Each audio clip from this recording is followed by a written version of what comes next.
Good afternoon, everyone. You know who I am, but just in case you don't, my name is Monique. I'm one of the talent acquisition recruiters, and I cover several campuses. Today, I am joined by a very special guest. Jason is someone who I have met through the FIPS internship. He is one of our shining stars, and you're going to get to know a little bit about Jason's journey. So, Jason, let's start out there. Tell us a little bit about yourself. Well, hello again. My name is Jason. I've been working for New York Presbyterian here now for about 7 and so years.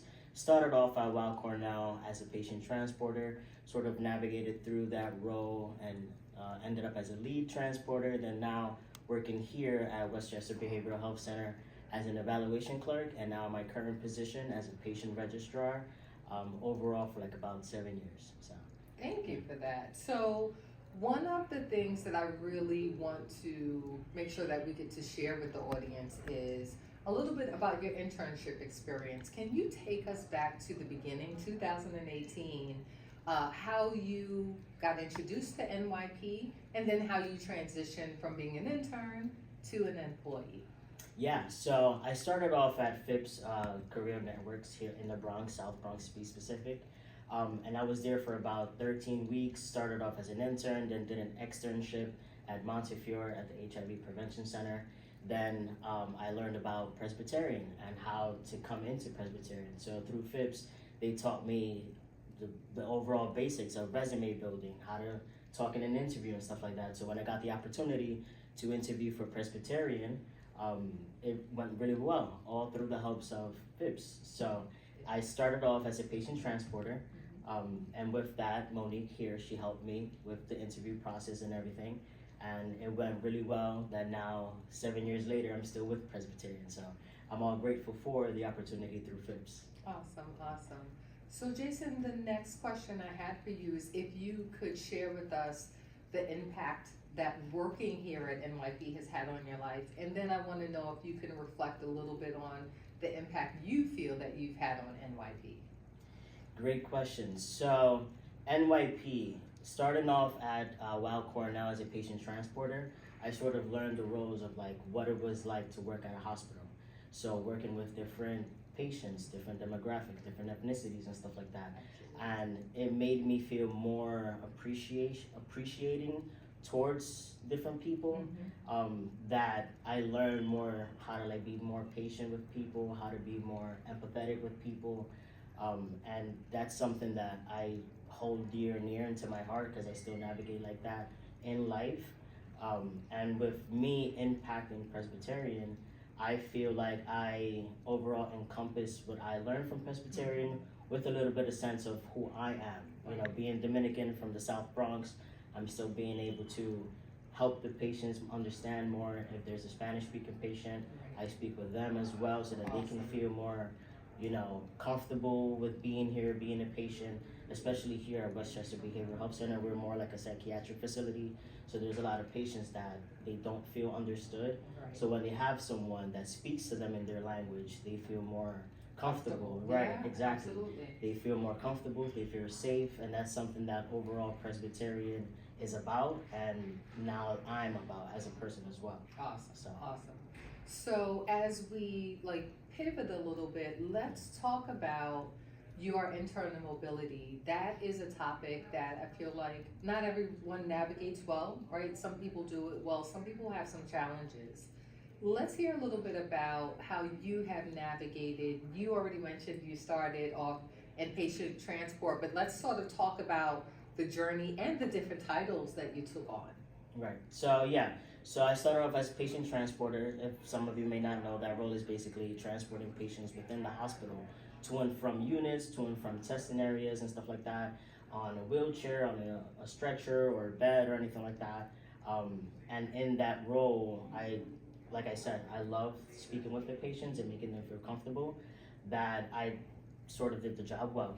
And then I ended up a lead transporter. So in that role is basically more of like the background. So giving the jobs to the transporters, talking to the different doctors, to the different testing areas, making sure that the job is done well and according to time.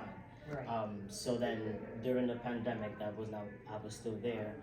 I saw how devastating it was and how it took a toll on a lot of us. We lost a lot of people, and like I said, we transported people through and from the hospital. Right. That we also had to assist transporting patients to and from certain areas that are unfortunate. Right. So with that, like I said, I began speaking with different roles, different people that I was introduced into like the psychiatric aspect of the hospital. And I was told that there's an opportunity here in Westchester Behavioral Health Center. So, like I said, during the pandemic, I saw the opportunity, I took it. I began working here not too long ago, about, I want to say maybe 2 years ago, as an evaluation center clerk. That's sort of almost the same as a patient transporter, but it's more like a clerical Right. aspect. I dealt with paperwork. I dealt with speaking with different, like I said, units, nurses, doctors, and stuff like that. Building relationships. Exactly. Taking the patients to and from units, and then I was introduced to the patient registrar role, and that's more of like the background insurance paperwork, Right. making sure that they sign financial paperwork and stuff like that. So with that, any opportunity that I saw that better fit what I wanted to do in the future, because right now I'm in nursing school Okay. and I want to be a nurse. So it's Right. like I saw like the different things and how they navigated in their role, and it's like, okay, I want to do that as well. Right.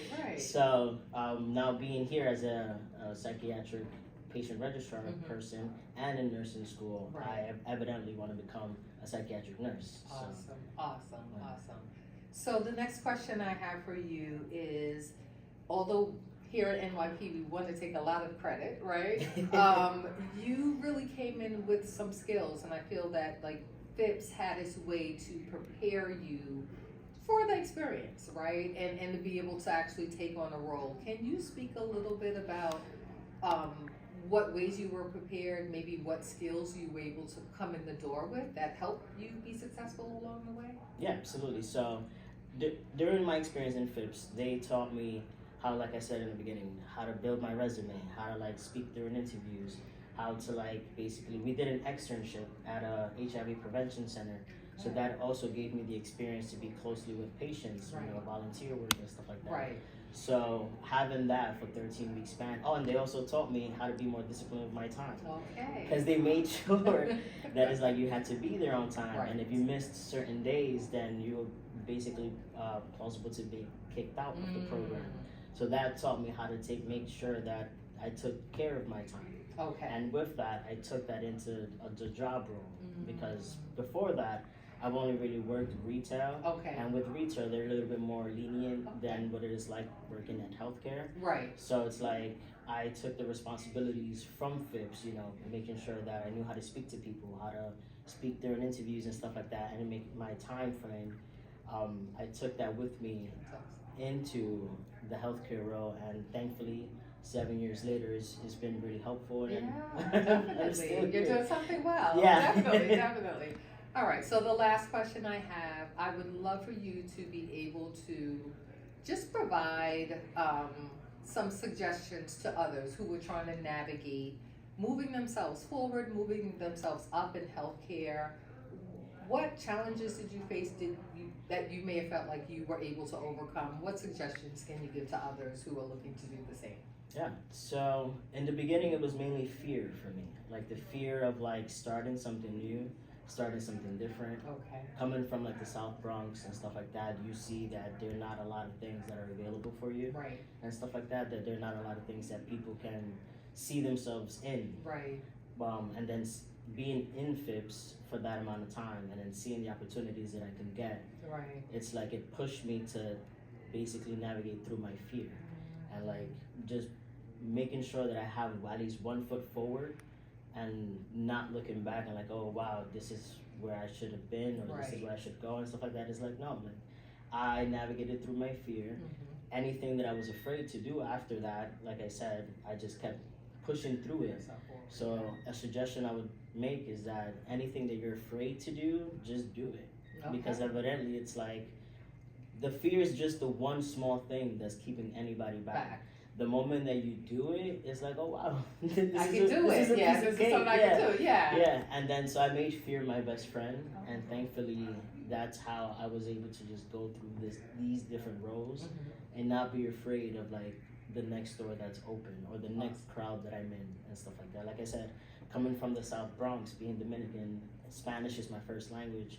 There were certain things that I had to like learn Right. and stuff like that. So it's like now I'm not afraid. And if I am afraid, it's like, okay, now I know this feeling. Right. This is a similar feeling that I felt I before. love that. And it's like, okay, I know I can do it. Right. And I push through it and I do it. I love that. I love that. I do want to just say that fear is a real thing, Yeah. right? Yeah. To your point, and to see that you like recognize maybe like where you needed to be stronger or what you needed to go through. It's definitely not easy to do that, but it shows that you had some perseverance and you continue to.